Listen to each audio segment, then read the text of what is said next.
ये कन्वोकेशन थी राजीव गांधी महाविद्यालय की और Virendra Singh college of nursing की, और ये अपने आप में एक ऐसी चीज है जो दो संस्थाओं का एक दिन कन्वोकेशन हो और उसमें तकरीबन 200 विद्यार्थियों को, छात्र छात्राओं को जिन्होंने डिग्री हासिल की है, उनको ये कन्वोकेशन में गवर्नर हमारे जो हरियाणा के महामहिम दत्तात्रेय जी हैं, उन्होंने सबको दिया और सम्मानित किया। और मैं ये समझता हूँ कि कन्वोकेशन के माध्यम से बच्चे अपनी जिंदगी में आगे जब निकलते हैं तो इन चीज़ों को याद रखते हैं और कोई अच्छा व्यापक स्तर पे बच्चों को कोई शिक्षा जिससे कि उनके जीवन में एक नई सोच पैदा हो आगे बढ़ने की, वो बहुत ज़रूरी है और वो उन्होंने किया है। तो इनसे सीखते हैं। मैंने तो ये कहा, हमने 2 बार मौका मिला मेरे को, लेकिन मैं तो कन्वोकेशन में जा ही नहीं सका। चांस की बात होती है तो, लेकिन बच्चों को इससे सीख मिलती है। और हमारे इलाके में शिक्षा की कमी रही है।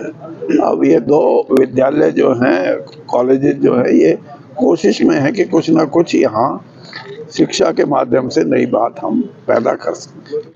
लड़ने का क्यों नहीं, सिटिंग एमपी है भाई उसका, और उससे बेटर क्या क्लेम हो सकता है। अभी कल दिग्विजय ने बयान दिया है कि दिग्विजय कौन होता है, वो अपनी पार्टी का बयान दे, उससे हमारा क्या मतलब।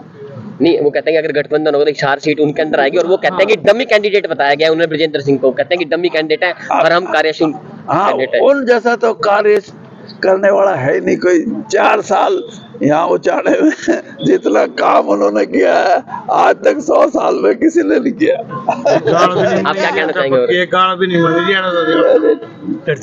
तो इस बारे में क्या कहना चाहेंगे? मैं इसी बारे में कह रहा हूँ कि जितना दिग्विजय के भाई ने यहाँ लोगों की जिंदगी को बिल्कुल ऐसा कर दिया, स्वर्ग में हैं लोग, ऐसा कोई नहीं कर सकता।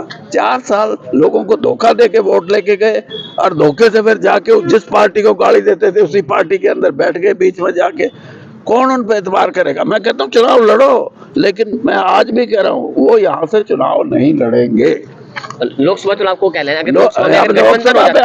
गठबंधन हो जाता है, और गठबंधन हो ही नहीं सकता, छोड़ो। कोई गठबंधन नहीं है। और गठबंधन कैसे होगा? अभी हमने कहा कि 10 की 10 सीटों पे हम लड़ेंगे, फिर गठबंधन कैसे होगा? अगर फिर भी यानी बेशर्म होके बैठे रहे तो अलग बात है।